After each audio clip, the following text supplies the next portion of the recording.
Kat, hello. Hi. Hello, hello, Oliver. Hello. Welcome to Sonder Unraveled. By the way, thank you so much for coming and joining me here today. You've frankly been quite inspirational in getting this sort of moving for me. You've provided a lot of like help and inspiration for me to get this off the ground. You have an amazing story. You've learned a lot.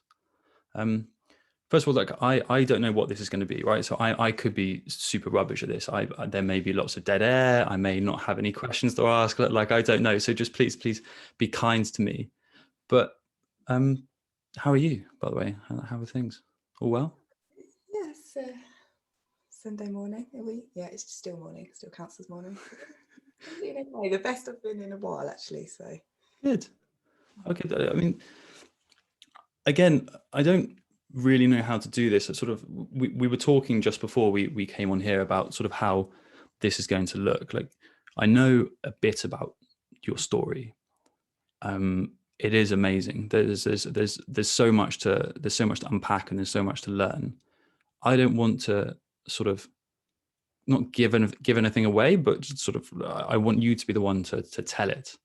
So we were talking before this about what potentially this podcast could be called. We fell right now on Sonder Unraveled, but we were toying with the idea of where to begin. And I think that that's quite relevant here, right? Like where do we begin in your story? Where does it start for you? well, I don't even know really, to be honest. I would say I don't know. So I used to be a competitive bodybuilder and coach, and that was my job for like 7 years. Not the bodybuilding part, the coaching part. But the bodybuilding was a hobby. But yeah, I mean, I did quite well with that. And then in 2018, was it? I'd done loads of prep for this competition, and basically injured my back really badly 4 weeks out from my competition, like damaged my spine and herniated a disc and had chronic sciatica for the subsequent year. It was, oh my God, the worst thing I've ever been through. But obviously I was 4 weeks out from this competition and I'd worked so hard at it, and I was just like, well, I'm getting on stage anyway. Came second, which I think was quite good considering, like I hadn't trained or anything. But then sort of went back to training and just sort of like ignored it, and it got worse and worse and worse. And basically I was told, yeah, am I allowed to swear on here? You can swear. Yeah, swearing. You're absolutely fucked, basically. Yeah, you're not going to be able to train, you're not going to be able to compete. And I obviously just didn't really sort of accept this. But it was like the pain got to the point where I just couldn't even sit down. Like I couldn't sit down, I just couldn't do anything. I had no quality of life, and I eventually had to go to hospital, and I was in hospital for like a week with it. And they basically told me I was being a big baby and to get over it. And yeah, I know it's really bad. And the surgeon also told me maybe I should lose weight. You should lose weight. Yeah, because apparently that would help. I had no body fat at this point as well because I just completed. So I was just literally like, wow, like great advice. I'm just really condensing this story. Like, No, please do. And then. Sorry, how did so you were preparing for competition, so you were cutting weight, so your body's you're going through sort of your dieting, there's like loss of water, all that kind of stuff. So how did you actually hurt it? I just deadlifted a bar up, just like I would any other day. It was literally like, it was just a freak accident, and it was like I felt it go in my back, and I was like, because obviously when you lose a lot of body fat, your lever lengths and things change. So the weight I would be able to lift normally, my body just couldn't take it, and it just went. It was just really unlucky. But when I was in hospital, they put me on a drug called Pregabalin, which we'll come to later. Right. But yeah, that's when they put me on that, and that was supposed to help the pain in my leg, which did absolutely nothing. So the pain was like running. It was a back injury, but it ran from my back all the way down my leg into my foot. Like, imagine having a toothache in a limb like that. You know when you just literally want to rip it off, like that's what it was like. It was just excruciating. Except the limb is everything. It's your back and your leg, so it's your whole body. Yeah, it was, oh my God, it was horrible. I used to sleep on my bedroom floor. Like, it was like I was dosed up on painkillers 24/7, and they wouldn't operate because they said that it should get better on its own, even though I knew that it wouldn't. Like I said so many times, like, you can see my MRI, like, I'm in so much pain. I just know my body. No, you're being a baby, blah, blah. We've got cancer patients on more morphine than you. And I was like, does Helpful that not, comment. I'm in a lot of pain. They eventually sent me home without any painkillers, and I had to go back to A&E 3 times before they finally gave me some. And then, so I was dealing with that, and obviously not being able to train, which was my life, basically. Like, life, career, social life, everything just gone, like, in pretty much in an instant. And then it was coming up to Christmas, and then, like, the week before Christmas in 2018, I went to bed. Well, I think I'd had an argument with my dad, and my friend was round, and I literally just felt something go pop in my brain, and I was like, oh my God, I like fell forward, and I was like, something's wrong. And my friend was like, you just need to go to bed, like, go sleep. And he was like, you're just tired or whatever. And I was like, yeah, you're probably right. And I woke up in the morning and couldn't see my phone screen at all, and I was like, okay, this is weird. And then when I got up, I just fell over. I couldn't talk properly, and my left hand wasn't working properly. But the thing is, like, things like this had happened to me, like, over the years, and I was always told that it was like it was in my head, or I was exaggerating, or it was my mental health, or I was anxious, or I was depressed, or whatever. But I kind of knew that there was something not right, because it was like the words coming out of my mouth, they were like staggered. So I'd think something and it wouldn't come out. It's really hard to describe. And like I say, my left hand just sort of stopped working. And there's like stories on my Instagram of me like talking about it, just like, yeah, my anxiety is just really bad. Like, my hands just stopped working and stuff. And it's like, looking back on it, I'm like, wow. But I'd actually like gaslighted myself, and the doctors had gaslighted me to the point where I believed that I was mental and that everything that was happening to me was all my fault. So I went to A&E with it, because like my friend Billy was like, he's the one that was with me the night before, and he was like, you're not okay. And they basically were like, you're wasting our time. They thought that I just wanted morphine, like IV morphine, I think, because of my back. Because they put a cannula in me, I remember it, and I was like, are you going to give me any painkillers or what? And they were like, no. And I was like, for God's sake. So I think they just thought I was like chasing drugs, to be honest. And then my mum came to see me a couple of days later, and she was like, you need to go to hospital, like, you're not all right. And then took me to A&E again, and they did sort of do a bit more of a thorough exam, but again, they just were like, go back to your GP. And then what happened after that?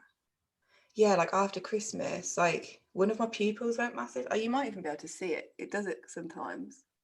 You got one. Okay. This pupil goes bigger, like dilates, and this one doesn't.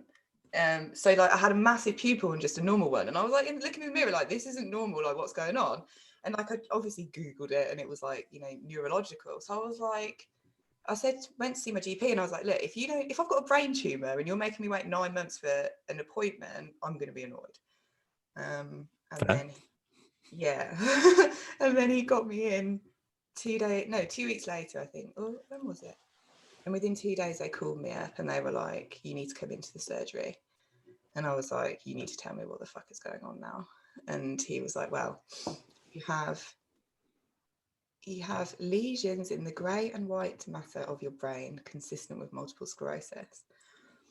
And I literally just I was on speakerphone, the doctor, and I just was like, it's just so, like, I just remember like handing the phone to my dad and literally just like bursting out into tears. And then the doctor was absolutely useless and was just like, well, I don't really know what to do. Like, you have to be referred and you have to go and see a specialist or whatever. But he was so unhelpful. So I just had this life-changing diagnosis like given to me over the phone. And I was just kind of like, but then it was also like a bit of a relief, because it was like, I fucking told you all that there was something going on this whole time. So in 2017, so this was way before all of this happened, like, I'd been really ill. I'd gone to Australia with my mum to see my younger brother. And basically I'd had like a really bad MS relapse and just didn't know. So like, I had optic neuritis, so I couldn't see properly. And I just kept wetting myself. Like, it was like my bladder was just like, and I thought it was anxiety, and I also thought it was my fault. And that's Because you've been given this impression by the doctors, you've put it on yourself with terms of your mental health. yeah, I mean, I'd gone back, I'd seen them in 2017 and said all this, but because I was like, on paper, I was the picture of health. I was a trained athlete, so my blood pressure, my heart rate, everything was perfect. And they were like, and blood tests, MS doesn't show up in blood tests. So we're like, there is literally nothing wrong with you. And I was like, there is. I know there is. But yeah, finally got that diagnosis. So yeah, I mean, it was like, it was a relief, but it was just kind of like, you know, just like mad. And then I think obviously due to the stress of the diagnosis, 2 days later, I had the worst relapse I've ever had in my whole entire life and was hospitalised for a week. But also tied into this is the pregabalin. So prior to this, I'd been staying at my dad's because I'd been poorly and I didn't know what was wrong with me. And I was scared to be on my own because my body was doing all sorts of weird stuff. So I'd been on this drug and I knew it wasn't helping my leg. And it was I knew that it was making me think like intrusive things like suicidal thoughts, and I'm not suicidal like at all, and it would be like really weird, and I remember saying to my mum about it, and sorry, one second, I'm gonna stop that. It just like licks like constantly. It's the dog friendly podcast, don't worry. He's an absolute nightmare. I'm actually gonna have to chuck him off that sofa. Stop it. Yeah, so I'd say to my mum, I need to come off of this drug. Like, I don't think it's doing me any favours. So I'd sort of tried to cut down my dosage. What was it? Sorry, what was the goal of the drug? What's it? Was to get rid of the nerve pain in my leg. Right. which it just didn't at all. So is it a painkiller or is it something else? Right. So pregabalin is the sister drug to gabapentin. They don't actually know what it does. It was, I think, they put it out as an epilepsy drug. So what it does is it stops new synapses in your brain being formed. But when you've got a progressive neurological illness, like, it's probably not the best thing to like be taken. But obviously they actually give it to people with MS. But obviously at the time I didn't know if I had MS. But they give it for all sorts of things: depression, anxiety, epilepsy, nerve pain is what they give it for. But it's kind of like off label. I think they don't know what it does, and sometimes it works for people and sometimes it doesn't. So they just kind of, and it came over from America, and it was a really like push drug over there. Like, it was like this miracle drug, and then all these people started taking it, and they were getting really, really bad like withdrawal symptoms or like addiction like to it. And it's just not a pleasant drug at all. But like, my friend at the time actually called my mum up and was like, there's something wrong with Kat, because it had changed my personality that much, and I didn't even realise. She was like, I think you need to go to the doctors because you're acting weird, like you're really depressed. And I was like, no, I'm fucking not, like I'm fine, kind of thing. And looking back, like, I don't know, it made me like aggressive, and like I'm just not like that at all. So anyway, I'd sort of come to the conclusion that I needed to get off of it, but I didn't know anything about it. They just gave it to me. I thought it was like, you know, like just a painkiller, like you say, tramadol. They tried everything and nothing was doing anything because I needed an operation, but they just wouldn't do it. So they were like, yeah, try this. But anyway, I sort of tried to cut down my dose, and by the evening I was literally like on the floor shaking, like freezing cold but also sweating, like my eyes rolling back in my head, like my jaw clumped together, and like the worst anxiety I've ever experienced, like rapid heart rate. Like, I was literally like, I think I'm gonna die, like genuinely. And then I sort of like put 2 and 2 together, and I was like, oh my God, is this because I've stopped taking that? I didn't have my full dose in the morning. So I took it like back end of the day, and I was kind of all right. But then I'd gone back to the doctors. This is all in between. It's all like the stories, like all in between, like the time scales. So it was like, So where are we pre-diagnosis at the moment? no, it was kind of it was wrapped up in that. So it was kind of like, I did my back, they put me on this drug, I'd relapsed, I got the diagnosis. But you didn't know what a relapse was at that point? Yeah, no, I just was really ill. And then kind of like, it was just before actually I had the really bad relapse and put me in hospital. Sorry, can you explain what a relapse is? So okay, yeah. So a relapse when you have MS, a relapse is basically like new activity. So basically, MS is a progressive, like, neurological condition where your immune system attacks your central nervous system, which is your brain and your spinal cord. So it's basically like progressive brain damage. Like, that's generally what I say to people, because people don't realize like how bad MS is, because it's well, pretty much invisible, but it's a pretty nasty illness. And if you think, like, obviously our central nervous system and our brain controls everything in our bodies, MS can make those things go wrong. So if you can think of anything in your body that could go wrong, it could hypothetically go wrong if you have MS, because what happens is, like, you get like lesions on your brain and your spinal cord, which are like areas of like damage, and then your brain can't process the information anymore. So I don't know, for example, if I had loads of old lesions on the right side of my brain on when they finally did an MRI, and I've had problems with the left side of my body for ages, because obviously opposite brain side correlates to the body side. So it kind of like made sense that I'd had all these problems with like my left hand and my left leg and stuff, because it was, you could see it all on the MRI. And what happens is, like, when you're in a relapse, it's like active activity. So it's like your body is literally attacking at that point. So you feel like you are dying, basically. And obviously, one of my relapses was obviously my bladder not working properly. Like, I had a relapse where literally you could draw a line down my body and one half of my body just went completely numb. That was horrible. Like, and it felt like my ear was like tucked under, but you get like really weird like sensations, but it's because your brain just doesn't know what the fuck is going on. But yeah, that's a relapse. And when you have a relapse, it can last from, it's like a sudden onset of like debilitating symptoms, that kind of like come on within 24 hours, and they have to be present for at least 24 hours for it to count as a relapse.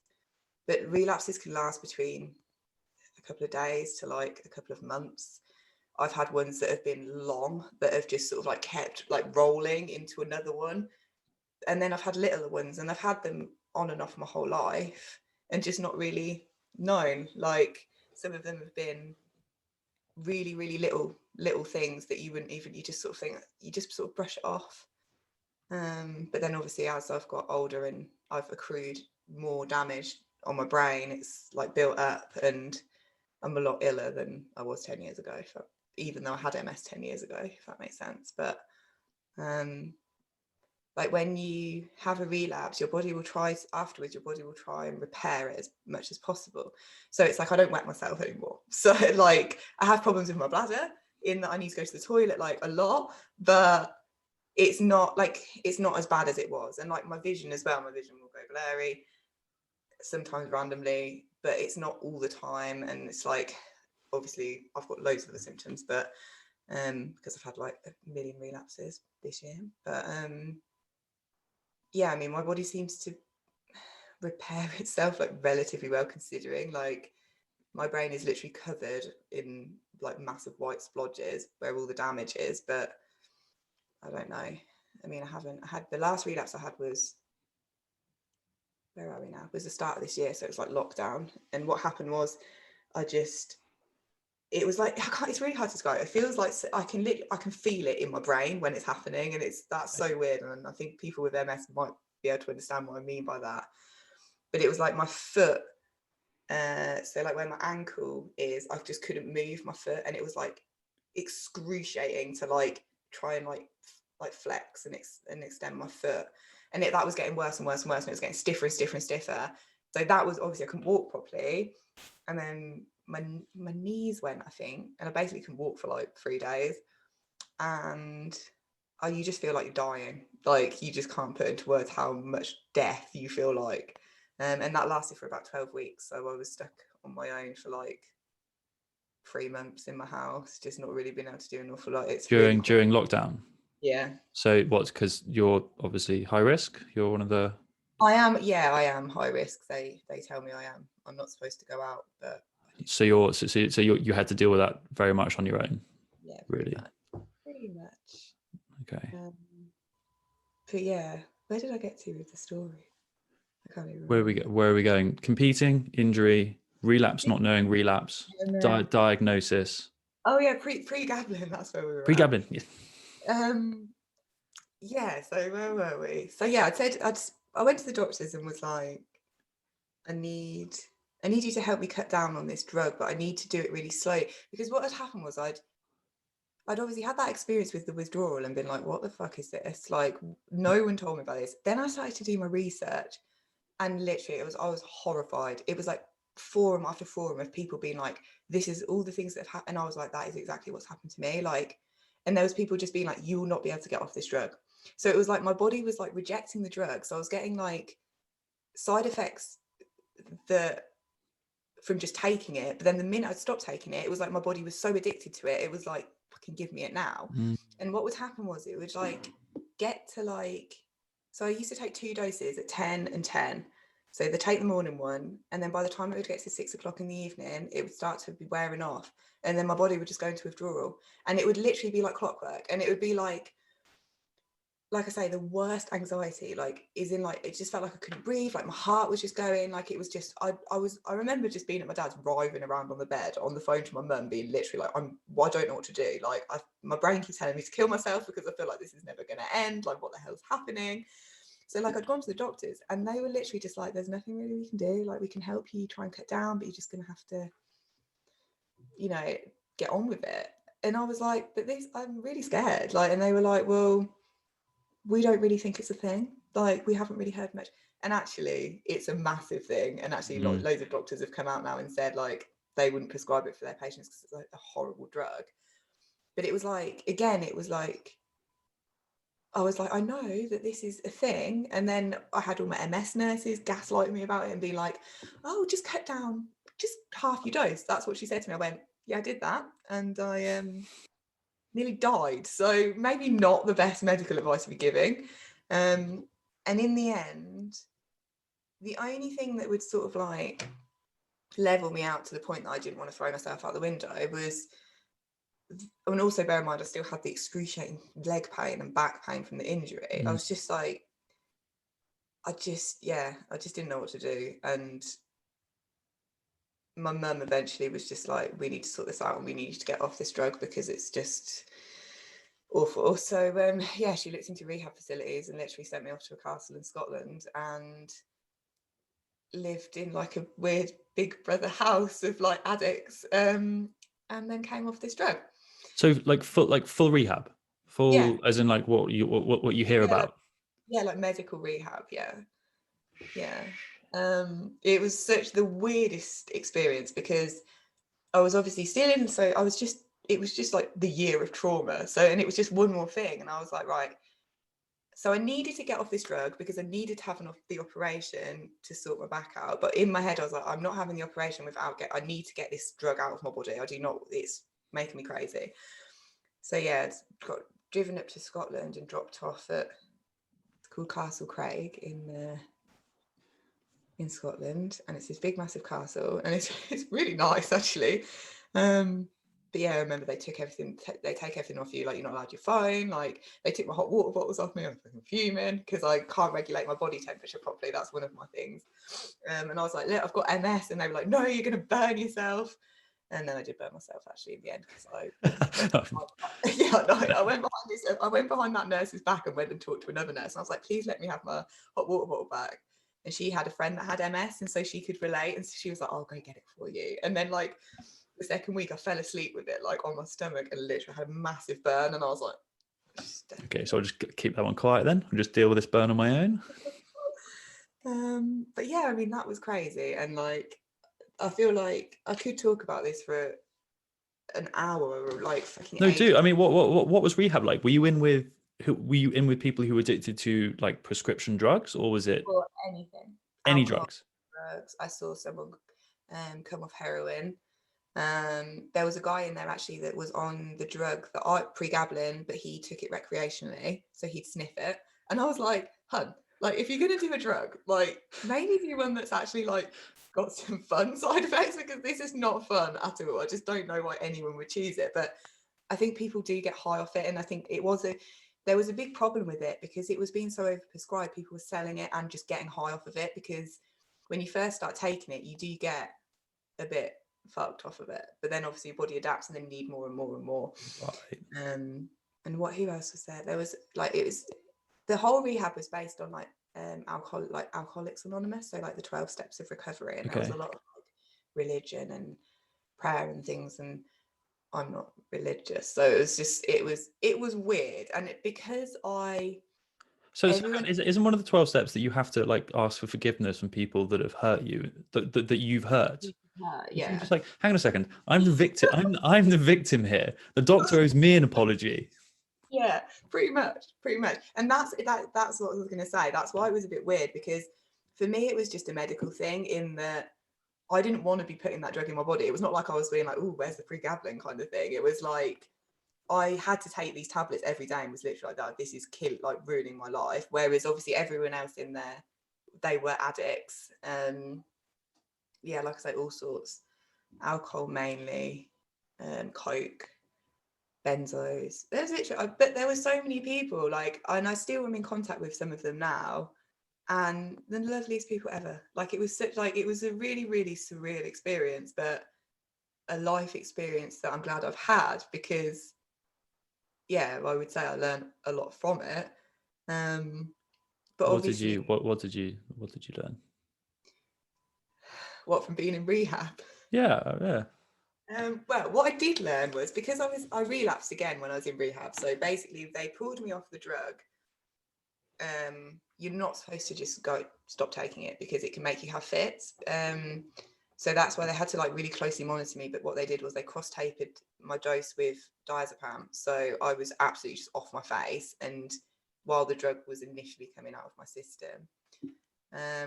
What was I going to say? I've lost my train of thought. You just asked. What did I say? Lessons in rehab. So then I think the shock, my body went into shock, and then that was when I had the relapse, where it was like I split down the middle, and like all my right side just went completely numb. I was so ill. And bear in mind, this fucking is a castle, does not have lifts. It's like about 1 million stories tall, so I was just having to walk up and down and whatever. But what I did learn is that my illness is completely invisible. So I'd be sitting there, and I swear to God, I can literally picture myself in this place, just how ill I actually was, and how, looking back now, I can realise how not ill I appeared to everyone else. So I think everyone else was kind of like, well, how come she gets to like get out of all the boring shit that we've got to do, like get up at 7 o'clock? And I was like, I physically can't get up at 6 in the morning because I'm really ill. And they're like, yeah, but, and it's like, yeah, but no, like, so I think what I learned was that actually how I feel is valid. And actually I pushed through a lot of things in that place just to kind of like save face and kind of like not piss everyone else off around me, when actually it was like, nah, sorry, Hans, like I'm really, really ill, and me not coming to morning prayer is not me being like, fuck you, it's me being like, I literally feel like I'm dying. So yeah, I mean, and also just being thrown into somewhere and just having to just adapt to it. Like, I don't know anybody. You're in a room with like, initially I was sharing a room with like 2 older women. I don't know, they must have been like 50s, 60s. And they kept leaving the window open because they were both going through the menopause, or had been through the menopause. So they had hot flushes in the night. Here's me, like, can't regulate my body temperature with my hot water bottle, like freezing. I remember having like a breakdown, just be like, why do they keep opening the window? But they eventually moved me out of there and put me in with some younger people, which was a lot better. But it was crazy. It was absolutely crazy.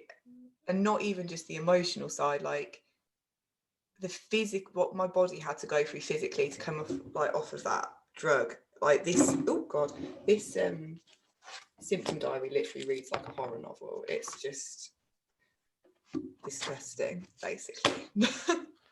But it's fascinating what you said there, that you, particularly at that stage, you had to almost convince people of your illness, which must be exhausting, and also trying, right? Like, why do you have to justify this to yourself? Why do you have to justify yourself to other people, especially if you're dealing with the self-doubt that's been instilled in you by the doctors from the past, and yourself, gaslighting yourself, people like putting these thoughts and ideas in your head. It must be so difficult. How did you do it? How did you sort of make that step? I'm just thinking, I just had this image of me. So there was a payphone in the, because like I say, you weren't allowed your phone or a computer or anything. So there's this payphone everyone used to fight over. And what you do is you had like a calling card, but what you do is you'd say to the person, ring back. So I'd call my mum and then get her to ring the payphone back so I wouldn't have to pay for it. And I just remember, like, near enough, they actually sent me home 2 weeks early because I was so ill.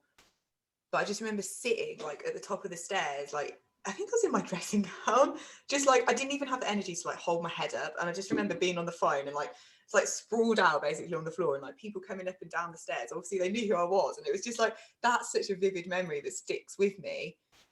And it was like I just think about myself, how ill I was, but just how fine I looked. And I remember saying to it was actually the guy that was coming off heroin. He went, well, my friend has MS and, he doesn't have all the things you're saying. And I was just like, that is literally it. Like, it is such an individual illness. But back then, I was kind of, I didn't know my own illness. So I didn't have the confidence to say to him, fuck off, basically. But yeah, I was just like, well, I'm not lying. Like, why would I lie? Like, I don't know. But yeah, there's so many random memories, like doing like pottery classes and stuff. It was so weird, but it was a good facility, I think. But I also know that a lot of the people that I was in there with came out and just got back on it the minute they got out. So Right.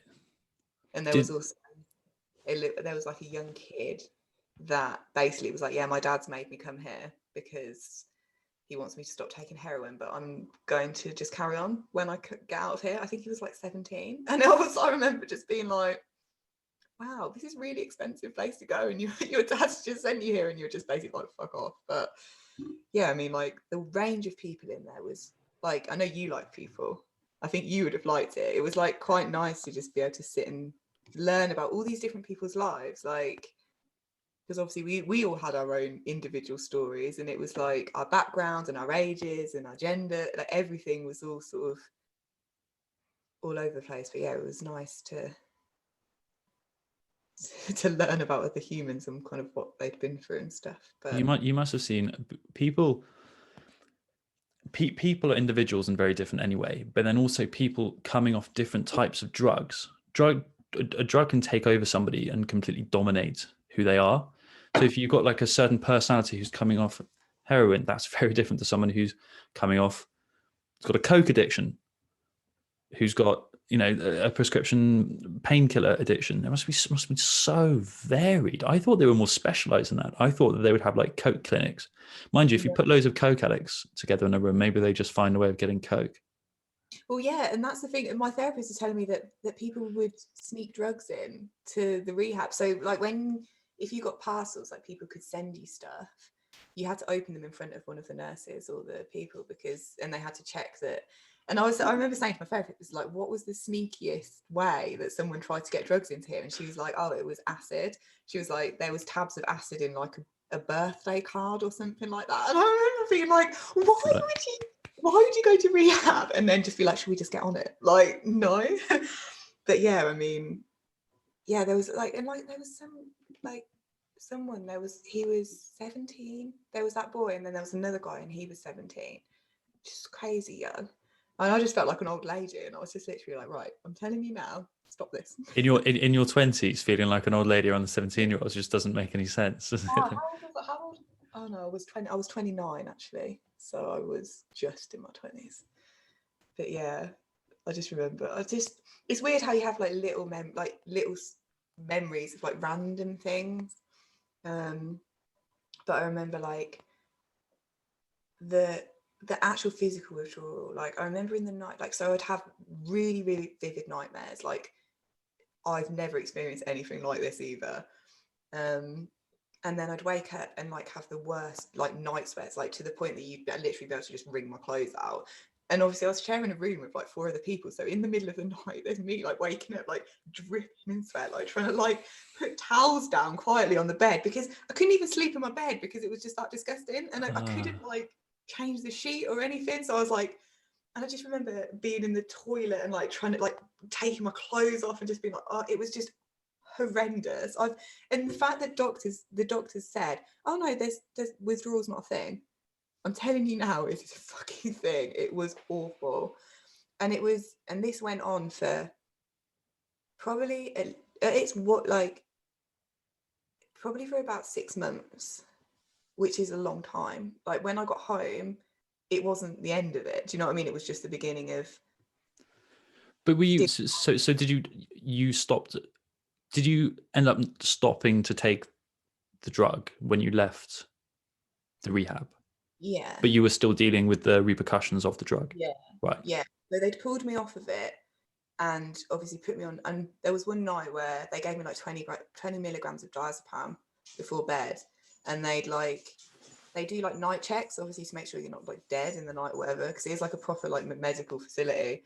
And apparently they shone the light on me and I literally looked like I was dying. And they were like, oh my God, she's not allowed to have that much anymore. And they did my blood pressure and they were like, this is not good. So in the morning she was like, yeah, so you weren't very well last night, were you? She was like, we're not allowed to give you that much diazepam in one go anymore. And I was like, oh right, okay.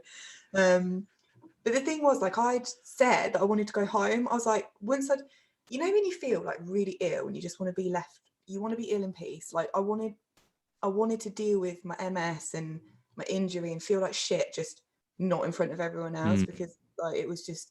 So I remember saying to the psychiatrist, like, please send me home. And he was like, look, if you can get yourself off this diazepam, because they were planning on giving it to me like to help with the withdrawal, but he was like, if you can go without it, I'll let you go home.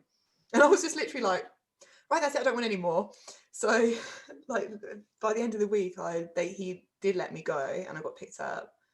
But I think because I hadn't used the diazepam to kind of like help with the withdrawal was just like full force. Like by the time I got home, it was like I've never ever experienced anything like it. Physically, mentally, what it did to me mentally, it was like my brain was just like kill yourself constantly. And it was like my mum literally had to coach me through those like days of just being like, Kat, you are gonna get through this, like you're not going to die. Like it was just horrendous. And I think still now that I still get like little episodes of like withdrawal, because they say it's windows and waves. So you have a window of being fine and then a wave of withdrawal, which is what happened. But then over time there's like a longer gap between each like withdrawal period or whatever. But that's the thing with that drug, it's so nasty, because at least the guy that was coming off heroin, he knew in 5 days that was going to be out of his system. He was going to be shitting himself and vomiting and it was going to be really unpleasant, but at least he knew that once he got out the other side, and once he did get out the other side, he was like, yeah, I'm fine, I'm sorted. And whereas for me it was like, this could last for a couple of weeks, this could last a couple of months, this could just last forever, because they don't actually know. And I would say it probably took about a year, and I would say it probably still does affect like my anxiety and my mood and stuff like to this day. So yeah, I mean, don't ever take pregabalin is what I would say to anyone. And it pains me because in the MS groups there's so many people with MS on this drug, and I'm just literally like, please, there's other things that you can take. Like I just wouldn't wish it on my worst enemy, honestly. I'll have to show you some pictures actually when we get off here of what I looked like when I was coming out of that place. Not good. Not good. Well, I mean, it's not surprising, frankly, if you're having to come off like such a severe drug. So at the time, that was you had a spinal injury, a recent MS diagnosis, and an addiction to a prescription drug. Yeah, it was pretty dire. And you know when you just like, I remember my mum saying to me, she was like, I actually don't know what to do. Like she was like, there's just so many things. And like my mum's amazing and she's like my angel. Like she fixes things for me. And even at that point she was like, I just don't even know what to do. Like where do we start? Yeah, that was it. And it was having to untangle all of the different things and deal with all the individual things, because another issue was that because my MS was so like savage and I'd had like some horrible relapses, they wanted to put me on treatment as soon as possible, but I couldn't be put on treatment until I'd had my surgeries for my back, because obviously it messes with your immune system. So I wanted to be able to heal from my surgeries before I went on an immunosuppressant. So it was kind of like, and then the irony in that I finally got a surgery date on the NHS, but I was in hospital with my MS when that surgery date was. So I missed my surgery. So they gave me another surgery date for like a year later. And it was at that point my mum was like, you know what, we're going to pay for you to have this operation. Because it was just, we just needed to get on. Like I didn't want to have more relapses, because once you have a relapse, that's it. Once you've got the brain damage, you've got it. So the idea with MS is you prevent it. It's incurable, but if you can slow it down. So it was kind of like, it wasn't like we had a lot of time either. It was kind of like time is of the essence here. Like, and they so still yeah, gave you a date a year in advance. Sorry to interrupt. They still give you a date a year in advance, knowing that you had the MS and that you had to. Yeah, I was meant to have the surgery in the February, and then obviously I was in hospital already because I would like that relapse. I had stroke symptoms, so it was like my face had dropped, like my whole right side. I couldn't talk at all, could barely walk, like, and I was so annoyed because I've been waiting for this surgery for so long. And yeah, and then the rescheduled date was like November, I think it was, and I was just like, I will end up throwing myself out the window because I'm just in so much pain, and I want my life back. Like I had no quality of life whatsoever because I couldn't even sit down or like enjoy anything because all I could think about was how much pain I was in all the time. But yeah, I mean, he did the first surgery. Sorry, so this is this is private now. Yeah. Okay, and this is the surgery to try and fix the back and the sciatica and the nerves. Yeah. Okay. So he went in. I remember coming around from the operation. That was actually really funny. I was really off my face on loads of drugs, and I was definitely trying to hit on the guy that was like helping me when I was coming around from the operation. Terrible. He was lovely, a really nice guy. Yeah, I bet he was. Yeah. Yeah. So yeah, and then oh my god, it was so bad because I was still pretty MSy, and obviously I said about my bladder. Obviously after my operation, I remember like being in the bed, and I was like, I need the toilet, and they tried to put like a bedpan under me, but obviously I'm lying on my back. I'm like, I can't go to the toilet like this. And I was, you know, when you like need the toilet that bad and it actually hurts, and I was like, right, this is a problem. Like, I need to go. And they were like, you've literally just had spinal surgery. You're not supposed to sit up. And I was like, I don't care. So she got this like wheeled in this little commode thing, and I must have gone to the toilet about 10 times in like a couple of hours, and the nurse was just like, are you okay? Like, is this normal for you? And I was like, kind of, but also kind of not. Like, it was like, and in the end she just let me go on the toilet because you weren't supposed to sit up, but she was like, you've been up enough times, like you can just do it. So anyway, so then I sort of was healing from this surgery, and over the next 3 months or whatever, or however many months, and I remember my surgeon being like, you should come off your painkillers now. And I remember thinking, what painkillers are you on now? I was on ibuprofen and paracetamol 4 times a day. Right, so we're not even talking hard painkillers. What hard? I don't know. Like, okay. I stopped. I did have morphine randomly if it got really bad. But I don't like taking drugs. I don't like taking pharms, especially after what has happened with everything. What was I just saying? Lost my train of thought again. This is MS. No, it's my fault. I interrupted. Oh yeah, no. That's it. Yeah. So and he was like, you should start coming off your painkillers, and I'm thinking, still in so much pain, like. And you know when you kind of feel like, I felt like I'd done something wrong, or that I was letting them down by like not healing or whatever, and I was just kind of like telling myself, oh well, he says it's fine.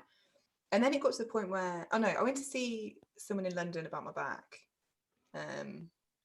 Joel at Performance RX, and he is amazing. If anyone has a back injury or back problems, go and see that man, because he's the only man I would trust with what I was dealing with. And he did loads of biomechanics testing on me, and he basically was like, the nerve's still trapped, like the operation's failed.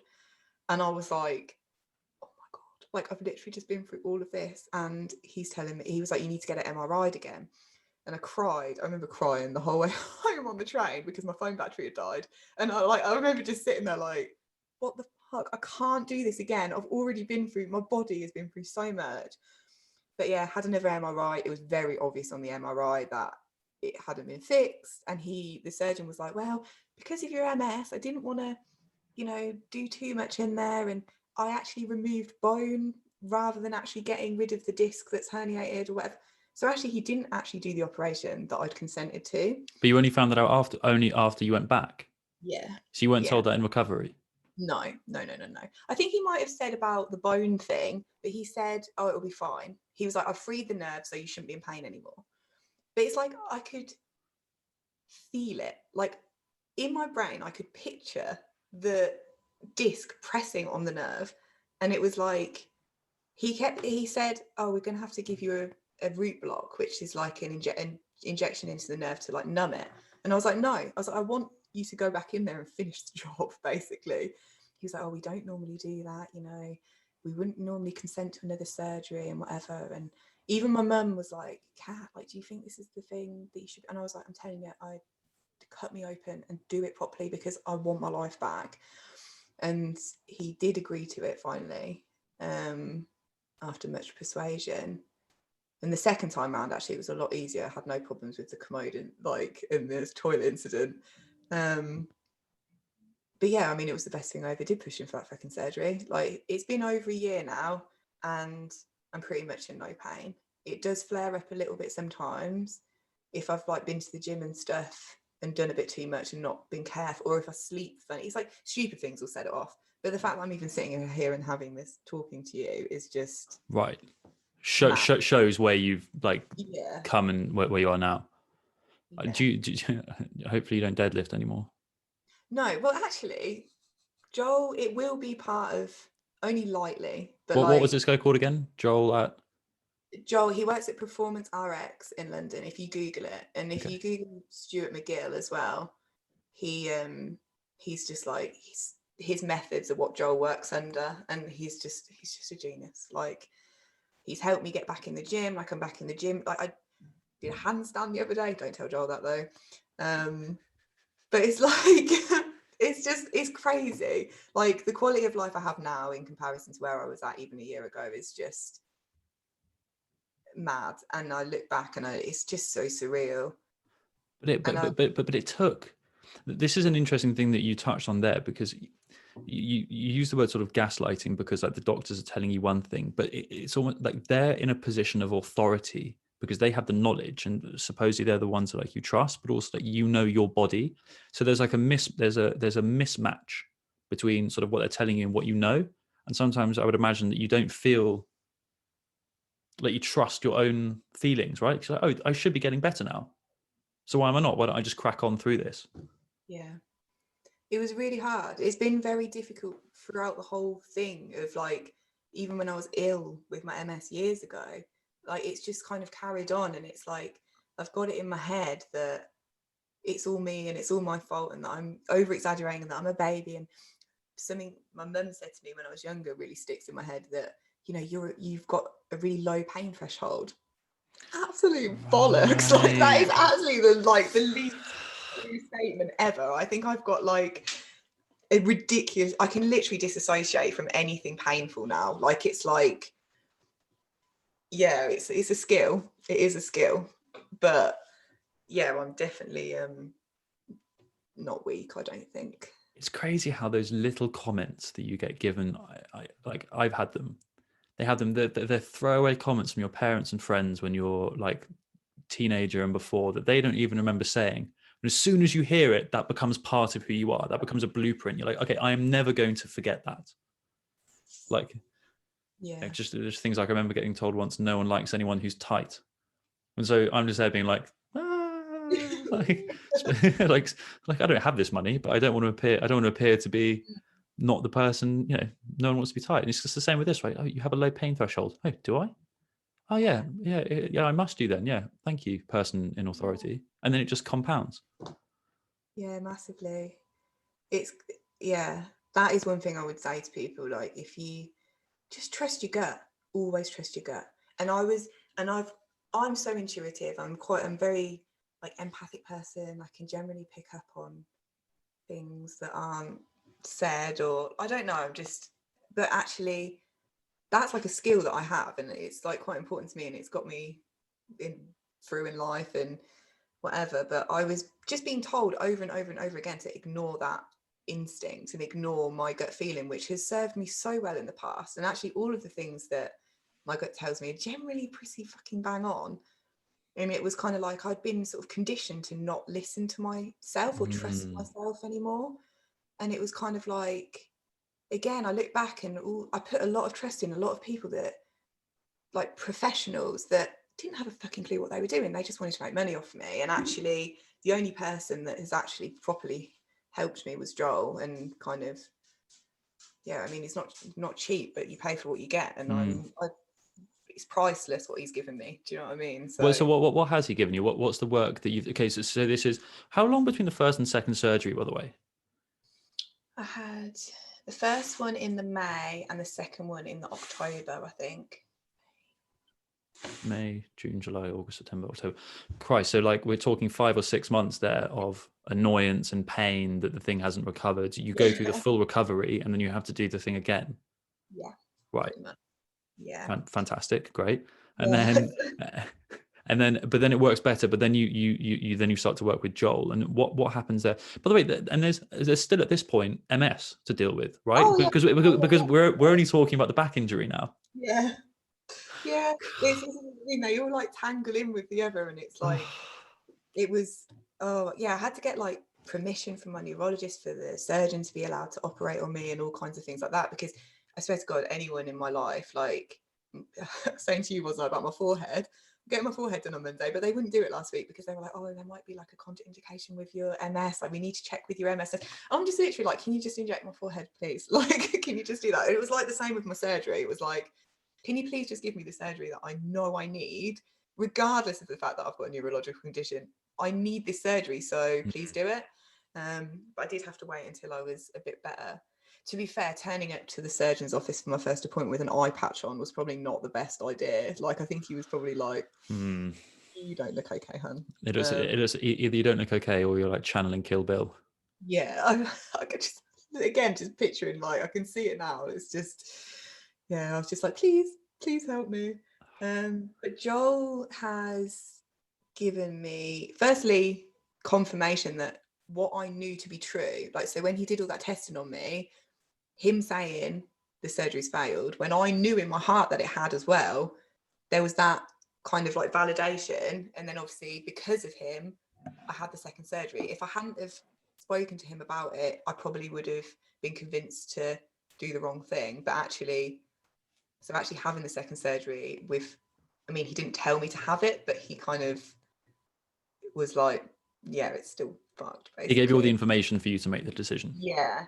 And then when I go and see him, he literally just gives me like patterns of movement and exercises that won't flare my back up, but it means that I can still train and still exercise, because obviously like resistance training for someone with MS is pretty important. Like, it's like quite a valuable thing. And I think it annoys me that I've lost so much like muscle mass and strength and stuff from all this, because actually I was in quite a good position before. But everything happens for a reason, and I'm just trying to get back to, my goals have changed now. It's not bodybuilding anymore. It's just keeping my body moving and working and as healthy as it can be, which has been a difficult like mindset shift. But I think I'm getting there finally with it all. Yeah, it's been wild.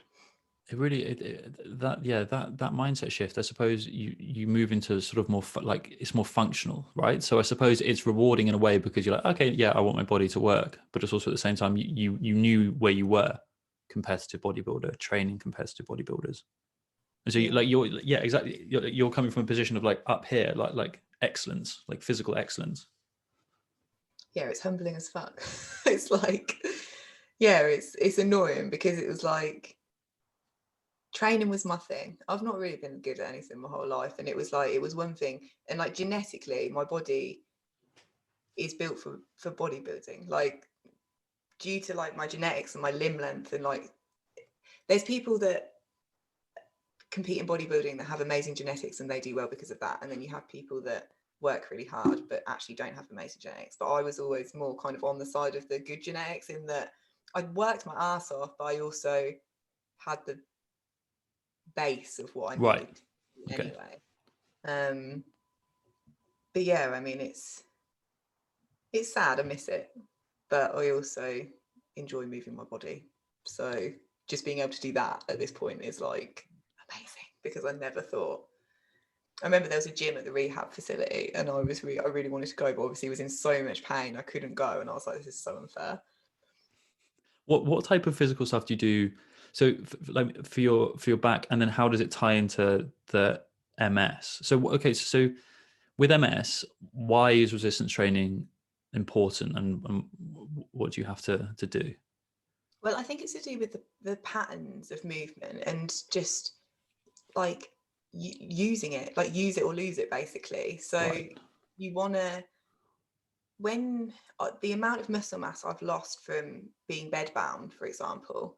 So actually, if you're training when you're able to, and you're trying to keep as fit and healthy, and you've got as much muscle as you can have, when you do get sick, actually, I've wasted a lot of my muscle away, but I've still got like, my legs are still fairly strong. Like I can, so my arms, and obviously it's neurological. So actually, if something goes wrong, it doesn't even matter how much muscle mass I have, my arm just won't work. So they're not directly linked, but I just think if you've got an illness like this, that being as strong and as healthy as you possibly can be is going to help you. It's not going to cure you. It's not going to like stop you having relapses, but it's going to put you in a better position to be able to deal with them when you do have a relapse, because it will happen. I'll have more, like, but I just don't know when it will happen. So yeah, I just kind of want to get everything to where the best place it can be to then be able to deal with it, I'd say. Okay. And what are you mentioned like a symptom? Was it a symptom diary? What is this? Is this like, is this Well, the, is this, so yeah, so is this like, the diary of relapses? Is this sort of like what you've been through, and sort of what you have to go through? We haven't talked about treatment either. I'm really interested to know sort of like what, God, there's so much stuff. Like, where do we I go? know, Like, this is is it what I mean. addiction, injury, or MS? Yeah, there's just loads. There's just, yeah, I can't even compact it. So this book is, this was me writing my MS symptoms and my withdrawal symptoms. Right. And I actually stopped doing it after a point because it's just depressing. But I mean, like, this is the list. This was before I went to rehab, and it was like chills. So you'd get like goosebumps and chills all the time, jaw lock, night sweats, tingling face, severe anxiety, agitation, cold extremities, warm body. So I'd be boiling hot, but my hands and my feet would be freezing. Rapid heart rate. So, that was another thing. My heart rate would be at like 120. I'd get up and just move, and it would just be like, look on my Fitbit. I had to turn it off because was making me that anxious, because I was like, I'm dying. Like, there's something wrong with me. My eyes like rolling back in my head all the time, thinking I'm going to die. Irregular heart rate. I'd have palpitations. My limbs were swollen. Hungry all the time. Oh my God, that was the hunger. Oh my God. So they gave you like 3-course meals at the rehab place, because obviously a lot of people were like really underweight and not eating. So like before they'd come, because they were like addicts. So they'd like want to fatten people up. It was amazing. So I'd have like a 3-course fucking meal, and then they had like a salad bar. I call it a salad bar. You know, like not a salad bar, just like a pasta bar or whatever. So I'd have like 3 courses, and they'd be like, just have some more. Just like terrible. I've never eaten. I put on so much weight. I just couldn't stop eating. Oh yeah, and then my ears went really weird. That was a really weird one. It was like I got tinnitus. Right. Couldn't hear properly. You know, like when you feel like you need to pop your ears. I had that for like weeks. And then I'd have this thing where I used to call it, I don't know what I used to call it, but it was like a weird seizure thing, and it would happen when I was falling asleep. So it'd be like, it's so hard to explain it, but I used to call it like a pull feeling. So I'd like be falling asleep, and I'd know that it was going to happen, and then within about 20 minutes it would be like I was falling into like some kind of like void, and then I'd wake up 20 minutes later like, and like have really rapid heart rate. My heart rate would be at 120. I'd be like sweating. Like, it was weird, very, very weird. Except you weren't tired. Was this like in the day or something, and you'd It like was feel like, yourself going there? it was when I was scared to go to sleep because I knew that I'd wake up so many times. But it was almost like, you know, when they talk about when people have seizures, they have like, what are they called, like auras or something? When they know they're going to have a seizure, there's like a sign that they'll be like, oh my god, I think I'm going to have one, and then have one. It was almost like that. It was like a knowing that this weird wave pull thing was going to happen. Like it felt like the feeling of like falling down a roller coaster, but as you fall asleep, and then I just wouldn't remember anything, and then I'd wake up and be like, what the fuck was that? But I mean, I don't even know to this day what that was, but it was weird, very, very weird. But I've like put it here as well. And is this when you're having a relapse, or are these symptoms that are just sort of like this is withdrawal? prevalent? This is all withdrawal stuff. This is Okay. Oh Christ. yeah. So all of that stuff was from the drug basically coming off. Oh, and also, so like this is really, I'm just doing too much information. I think it's because I'm used to doing the MS podcast. But pregabalin just makes you not be able to go to the toilet. Like, so I just basically had a rock hard stomach for like a year. And then when you go into withdrawal, it goes the opposite way. So it's just horrible. And also loss of appetite. Like, I love food. I literally couldn't stomach anything. Like, it was just so bad. Like, reading through this, I'm just like, did this even happen? Yeah, it was like always, it was really like messing with my thoughts all the time.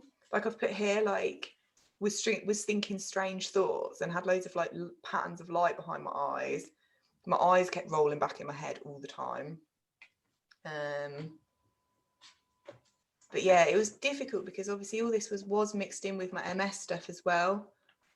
So I think the two were kind of like feeding off the other, because obviously the withdrawal was happening in my brain, but also my brain was really inflamed because it was being attacked. So it was kind of, my body was just like freaking the fuck out and was just like, please stop. Please stop all of this. But yeah, wild. So that was recovery. That was when did you come out of the rehab? And then you had to come out of the rehab, then you had to have the second surgery, and that second surgery was a year ago. So now we're in theory free of the terrible pregabalin, but still dealing with some windows and some waves. Mm-hmm. The injury is better at this point, which is great. Getting there. You're beginning to get some movement. Yeah. And now that was a year ago. So what's the last sort of like year been? Well, so I had, I don't even know what my dog's doing. I was diagnosed in the February, went to rehab in the March, had the surgery in the May, and then second surgery in the October. And that was a year ago. So now we're actually over a year. Right. Like a year and 3 months. But I just, at the start of the year, I just got back to doing like little bits and bobs in the gym and stuff, and just sort of just getting my life back a little bit. And actually did study nutrition as well. So I've like picked that back up because it's like distance learning. So I'm sort of doing that again. Because obviously I had to put that on hold with everything. But then I'd been at the gym for like a week, and then lockdown happened. And then about 2 or 3 weeks into lockdown, I had that relapse, which is another 12 weeks. And then, yeah, it's just kind of been stuck in my house again still. It was like I finally got out, and now, yeah, then I had it taken away from me again. But this year it's been interesting, and I've learned a lot about myself, and I think I needed it. I think because I'm hard on myself and I push myself too hard, which is what I've done my whole life. I think that actually having that extra time away from the gym and training for my back, and actually just resting and not being like, right, I need to get back to the gym because this is what I do, and like whatever, I think it's actually been like quite good for me. And I actually think I'm in a better position now to go back and train. I'm going to go and try and go to the gym tomorrow. But I think if I'd have tried to do that at the start of the year, it probably wouldn't have worked out so well. And I would have got frustrated quite quickly because I think my injury just wasn't ready to go yet, if that makes sense. I remember having one of the MRIs, one of the nurses had MS. And I remember her saying to me, she'd had an operation on her hand, and she was like, oh, it took me twice as long to recover from what they said. So she was like, just be aware that because you've got MS, she was like, you'll be fine. She was like, but it will just take a bit longer. And she's right, it did. They say about 6 months. It's taken at least a year for me to kind of not think about it anymore, really. So that's really interesting. So obviously lockdown is terrible, but just with a bit of a perspective shift, you realize that actually potentially like there are positives that came from it, from you, Yeah, in terms of your recovery. yeah, for sure. It's forced me to recover more. So, and I think that's a good thing. And I think it's this whole thing's taught me that like delayed gratification is a massive thing. And actually 2 years ago, when, you know, like I say, I'll have to send you some footage and photos of how bad I was, and you're going to be like, oh my God. But like at that point, I just never thought that I would even be able to sit down ever again, or like just walk without pain. Like I remember going in the rehab place, like walking into the nurse's office because you had to go every night to get your meds or whatever. And I remember like being in so much pain with my leg and injury, and then my other leg had stopped working and it was completely numb, so I couldn't feel it. And I remember like being hunched over, like with this hot water bottle, like shuffling into the thing. And I remember this nurse going to me, she's like, why are you walking like Quasimodo? And I was like, are you for real? Like, because I've got a fucking excruciating injury and half of my body I can't feel. So yeah, I'm like walking like I pooed myself. But I just remember but also that highlights kind of, again, like I know how I felt in that moment, like how much pain I was in, how ill I felt. And for someone to just sort of be so dismissive of it, and to just be like, what's wrong with you? It's like, what do you fucking think's wrong with me? But yeah, I mean, things are better, a lot better than they've been. So glad. I mean, it sounds like you had like the year from hell, frankly, last year. Just so many things compounding on each other. So Yeah. like, yeah, the like mental strength. I don't think I could have done half of the things that you did and dealt with them in the way that you did. I don't think there's any You say way. that though, but it's like, honestly, when you were in it, you're just trying to survive. Like you're just trying to stay alive. And it sounds really dramatic, but like, I don't know, it was just like in my head, it was just like I just had to keep going with everything. And just it's weird now because I'm like not in complete crisis anymore. Like it was very much like, we need to get to the surgery, or we need to get you on. There's all these milestones of like what I was aiming for, kind of thing. And now it's like I've done them all. Like I've had my surgeries, I'm on treatment, you know. Right. And it's like I'm kind of a bit like, oh, like this is really weird that I'm not running through. I wrote a post about this actually a long time ago, like sort of compared it to like running through a forest, and you just keep going and going and going and going, and then all of a sudden you just run out into like a clearing and everything's really still and calm and quiet, and you're like, this is really weird and surreal. Like that's kind of what it's like. Because you always had like you had something you had to aim for. We have to get this surgery. This is Yeah. everything. Nothing else matters other than doing this thing. And so for a year or 18 months, whatever, you've always had those things in order to move forward. And now it's sort of like come up for air, so to Yeah, speak. pretty And so much. like, but that must feel a bit weird, kind of Yeah. thing, because in a way, I suppose people almost like miss having like a goal in a way. Yeah. Like miss it. I don't know. Like maybe that's the wrong word, but there's more structure. Well, it's also what I know. It's like everything I've known for the last 2.5 years of all of this. It's almost like you get comfortable in your pain or your misery because it's familiar. And actually, yeah, it's almost like I feel like I should be back there. It's almost like, and it's also guilt. Like it's like weird, like obviously not survivor's guilt, but like I have like friends that have got injuries and stuff, and I hear about people that haven't recovered as well. And it's almost like I feel guilty that I'm actually doing so well now. Like it's almost like I'm scared to say it in case something just goes wrong. And it could. And that's the beauty of my illness, is that I could wake up tomorrow and my legs not work. Like having that hanging over your head, you know, when you're 31 years old is crazy. But I don't know, there's just nothing you can do about it. So you just fucking crack on with it. How do you separate that? Because I think I would struggle I think, just like having that sort of hangover. Like, do you sort of like mindfulness? Like, how do you just sort of, do you compartmentalize? Like, how like what do you do? Well, with anything medical, I just disassociate. So like when I go to the hospital, I'm just sort of like, la la la, this is not happening. I'm just sort of like a robot when it comes to that. But in regards to like having the diagnosis, is so to start with, it was all I thought about, obviously. Like it was like I'd wake up, I'd used to body check when I wake up in the morning, like I'd make sure all my hands were working, because I was so scared that I was gonna have a relapse again and it was gonna get worse. I remember one time having a panic attack because my dad had gone out and I felt so ill. I remember lying in the bed waiting for him to get home from table tennis or something. And I was so scared that I was like going to make myself really ill or something. And I just remember him coming back and be like, "Are you okay?" And I was like lying in bed like, "No," like didn't dare move. So yeah, I mean, at the start it was just all I thought about. But I'm at a point now where it's just with me every day. So like right now, my whole foot is like, feels like it's like vibrating. This part of my hand is just completely numb. I've got nerve pain at my arms. I've got tingly face. But it's just kind of like, I'm just used to it. Like, it's annoying, but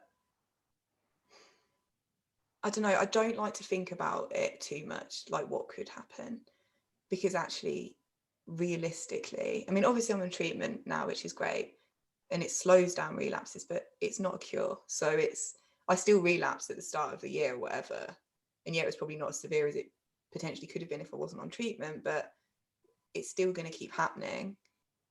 And it's just, I don't know. I just try to not think about it too much. I literally flip between being like, I'm absolutely fine and I'm not ill, and like telling myself that everything's normal, to then being on the other side and being like, actually, do you know what? I'm really sick and everyone needs to like respect that I'm ill. So it's kind of like, it must be very hard for people in my life to figure out where I'm at with it. But Well, I think that, yeah, I think that that's you carrying. I think that's you carrying other people's burden a little bit there. I think you're like saying it's hard for other people to deal with you. Like I think what you're dealing with is difficult, surely. it does. Yeah, I know. That is something I do as well. Like when I was really ill, I was so worried about how it was affecting everyone else around me, and like how much I was putting on everyone, and that was this big massive burden, when actually it was like, no, I'm actually just really ill and just could really do with some help. Like I'm not trying to do it to be a pain in the ass. But yeah, I mean, it's yeah, it's intense thing to have to deal with. If you, okay, I don't, this question is quite open-ended. I have no real idea how this question is going to go. If you could go back and tell yourself anything at like any point in time, or or you had anything that you want to like tell to people who are like maybe listening and watching, if anyone does, like what would you say? Like what have you learned? What would you say to yourself about what you've learned to make something easier, and what would you tell other people? I would say advocate for yourself. That is what I say to everyone. If you think you've got something wrong with you medically, don't fucking be fobbed off by people telling you that it's bullshit. Because if you know, listen to your gut. That is probably the best bit of advice. And like people always say to me, "Oh, your gut's wrong sometimes." Not really, actually. Like all of these big, massive things in my life that I've sort of highlighted to people and flagged up, and people have sort of dismissed it. Actually, if I'd have been more secure in myself and kind of,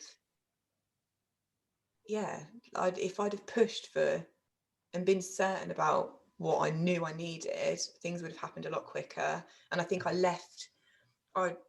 wanted to be brave and I wanted to be strong, when actually I just needed help. And I wish that I'd pushed to have the surgery quicker, and I wish that I'd pushed harder with all the MS stuff, like is in like back in 2017 when had been in Australia and had been really ill. And I wish that I'd like not just taken what they said to be the truth, because I knew that it wasn't. But at the same time, I think as well that I wanted to get better, and actually I was still living in that like I thought that I could still get better. And that was one of the hardest things.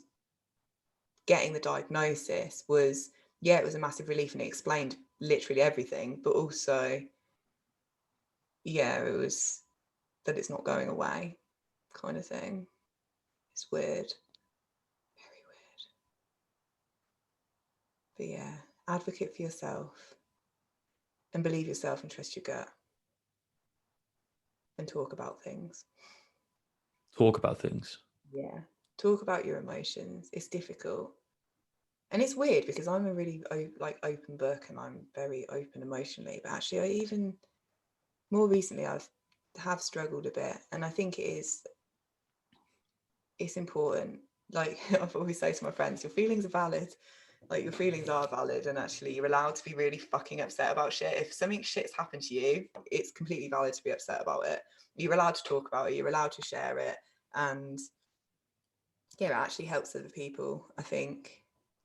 And also just reach out to people. Like the amount of people that I speak to on social media just because, you know, I've reached out to them or they've reached out to me or whatever, and it's like that got me through. And especially when I was first diagnosed, this is a funny story, it's not funny, but like I'd like googled, I was like lying in bed one night, googled anxiety bodybuilder multiple sclerosis, because obviously they told me that it was anxiety, and it brought up this article about this woman who was a trainer in America, and she was, I don't know how old she is, she's like in her 50s or 60s maybe, I don't know. She looks so young though, she's so beautiful. It brought up this article and I was just sort of like reading it and I was like, oh my god, it's literally me. Like it was like she was having all these things, like she kept like having all these really weird symptoms and the doctors kept telling her there's nothing wrong with her, and she'd feel like water on her face and like all these like weird things that happened to her. And then eventually when they did an MRI, she's got so many like lesions all over her brain. And I was like, oh my god, this is me. Like this is literally me, because she'd been fobbed off for years and years and obviously accrued loads of damage in the process by being ignored. And she had a really unusual second name, and I just put it into Facebook. The article was years old, and it came up with her, and I was like, oh my god, like, so I just added her and sent her a message. I was like, this is a really weird question, but is this you? And she was like, yeah, why? And I was like, well. And then after that, we just literally like would write essays to each other, and she helped me so much. Like she told me all these things. She was like, she said, I remember she told me that sometimes when she sits down, it feels like she's sitting in a puddle of water. So when I first ever had the symptom that it felt like water was running up my legs, I wasn't scared because she'd already told me that was like an MS thing. So had she have not told me that, I probably would have freaked out like a lot more. And she also, I remember her telling me one day she woke up and she was like folded over like a pretzel. Well, that happened to me as well. It was one of the relapses I had. What? So you wake up and you're like in half. You're like, well, yeah. So I think hers was that she was bent over because obviously it's all the muscles. So like her MS had caused all her muscles to kind of like go into spasm, and she was like, but it happened to me down my right side. It was like someone was pulling a drawstring. So I'd be like pulled, like all of the muscles down my torso were like in spasm, and I'd just be like to the side, like, what the fuck? But yeah, again, like her telling me about that, she basically said loads of weird shit's going to happen to you, but just don't freak out about it because it will be okay. And it was like the best thing to hear from someone, because obviously she'd been living with it for years and years, and she was just so similar to me in our stories, and it made me feel so much better. And like subsequently relapses afterwards, I wasn't half as fucking terrified as I would have been if I hadn't have spoken to her. And we still speak all the time. I'll just shout her out now, Judy, love you. She's like my twin from the other side of the world, that's what we call each other. But yeah, I would love to go and see her one day, because out of everyone, like she was like the first person I properly spoke to that had MS and understood me, and she also knew about Pregabalin as well, and so she was sort of helping with all of that, and she was like, oh my god, you need to get off that, and I was like, oh, I fucking know.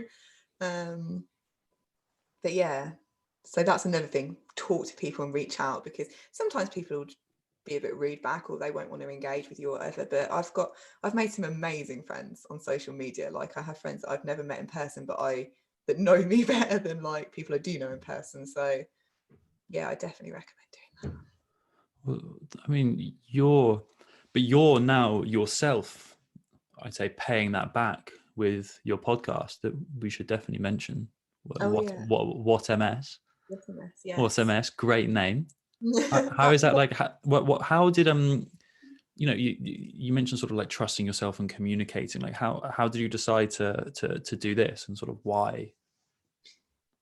I just wanted to. Well, I write a lot anyway, and I've always done that. So it kind of progressed my writing. Like, so obviously I used to just write. It's like blogging, really, just like this is what I've been doing today, but like make it a bit funny or whatever. People seem to like it. I just kind of did it for myself and just as like a diary. But yeah, like people sort of liked my writing style or whatever. So then obviously with all the everything that happened, the story just continued. I just carried on telling the story as it was happening, and obviously I had to tell everyone. And when I got diagnosed with MS, and it was like, I think everyone was just like, fuck. What was the question again? Just completely forgot. Well, WhatMS, like how did you decide to do it? Yeah, that was it. Yeah. So and then it just sort of was like, I just thought, I don't know, I just feel like I've got a lot to say, as I've literally just talked to you for like 2 million hours. But I just thought, actually, I could have really done with listening to other people talk about their MS, like especially when I was first diagnosed. So I just kind of thought, I don't know, just put some stuff out there and see. And people seem to think it's okay. I need to film some more soon, but we'll get to that. We'll get to that. I think as well, like adding. You haven't lost your sense of humor. I try. And like how important is humor, I suppose, in all this? Like, I suppose at the time things are terrible, but like looking back, Oh, you've got to laugh. Yeah, you've got to laugh, else you just cry. That's the whole point. Yeah, you've got to. But I do think I give myself a hard time all the time, but actually, considering everything, I think my attitude is still pretty good. I think I could have just been like, fuck the world kind of thing. And I don't know, constantly looking for happiness. I don't know where, but I think that's a great thing. I think many people would have just completely, with frankly just one of the many things that you were forced to carry all in the same year. I think that they definitely could have ended so many people. The fact that there was not one but two but three competing things sort of at once, with the injury, with the addiction, and with the MS. I mean, incredible. It really, really, really is. You're an amazingly strong person. thank you. I've learned a lot from like the brief time that we've known each other, and everyone should definitely go and have a look at WhatMS. It's for people who don't have MS, or people who want to know more. I'm gonna, if this does get put up anywhere, I will link everything. I'll link all the posts, and I'll link WhatMS to it. Yeah, that'd be awesome. Thank you. No, honestly, I'd thank you. I don't really. Do you have anything like? I don't know. I feel like yeah, I should say something like really profound or like I don't know. But the story's just ongoing, isn't it? So it's like I don't know. Come back to me in a year, and I'll give you another year's worth of like absolute drama, probably. Yeah, that's a really good point. You know, like everyone's story is ongoing, and you get out of it what you put in, and it's your attitude and perspective, I suppose. It's all very well me saying that, not with a back injury, addiction, or MS. How dare I? But yeah, we're doing all right. Doing all right. we're all doing all right. Yeah. Agreed. Kat, thank you so much for this today. Thank you for putting up with my terrible attempt at like doing a podcast. Thank you for everyone. Kat has helped me. It's provided a huge amount of motivation for me to do this, helping me set up Zoom, helping me sort out the microphone and stuff like that. So hopefully this is all recorded okay. If not, I'm probably going to jump out the window. And all is well in the world. Thank you for having me. I'm very much looking forward to future episodes as well. I will be tuning in. Oh, you're very kind. Thank you. I'm looking forward to checking in at some point, having you back. Right, I'm going to stop the recording now and see what happens. Okay, awesome. All right, hang on. Okay, see what happens. Please. Oh, hang on, cancel.